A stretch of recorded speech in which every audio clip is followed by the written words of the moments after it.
আজ Indian secular ফ্রন্টের ডাকে শিয়ালদা থেকে আরজিকর অভিমুখে শ্যামবাজার পর্যন্ত একটা প্রতিবাদী মিছিল ছিল।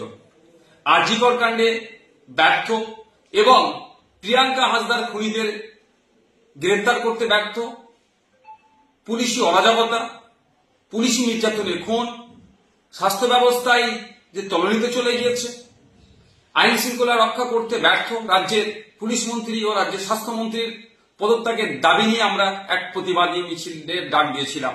কিন্তু সকাল থেকে যেভাবে মুষলধারে কলকাতা শহর এবং শহরের আশপাশে বিভিন্ন জেলাতে বৃষ্টি হচ্ছে, ফলে যোগাযোগ ব্যবস্থা থেকে শুরু করে ট্রেনের যাতায়াতে সমস্যা হয়ে উঠছে, আমরা রাজ্য কমিটির পক্ষ থেকে আমরা বিবেচনা করলাম এই প্রাকৃতিক দুর্যোগের কারণে আমরা আমাদের এই আজকের শিয়ালদা থেকে আরজিকর অভিমুখে যে প্রতিবাদী মিছিলটা ছিল সেটাকে আমরা স্থগিত করলাম।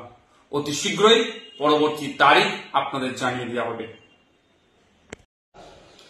আজ ইন্ডিয়ান সেকুলার ফ্রন্টের ডাকে শিয়ালদা থেকে আরজিকর অভিমুখে শ্যামবাজার পর্যন্ত একটা প্রতিবাদী মিছিল ছিল। আরজিকর কাণ্ডে ব্যর্থ এবং প্রিয়াঙ্কা হাসদার খুনিদের গ্রেফতার করতে ব্যর্থ, পুলিশি অরাজকতা, পুলিশি নির্যাতনের খুন, স্বাস্থ্য ব্যবস্থায় যে তলানিতে চলে গিয়েছে, আইন শৃঙ্খলা রক্ষা করতে ব্যর্থ রাজ্যের পুলিশ মন্ত্রী ও রাজ্যের স্বাস্থ্যমন্ত্রীর পদত্যাগের দাবি নিয়ে আমরা এক প্রতিবাদী মিছিলের ডাক দিয়েছিলাম।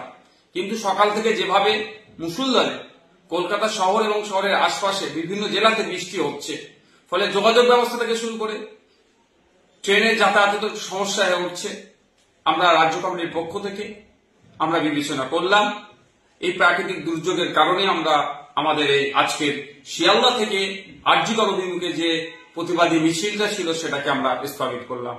অতি শীঘ্রই পরবর্তী তারিখ আপনাদের জানিয়ে দেওয়া হবে।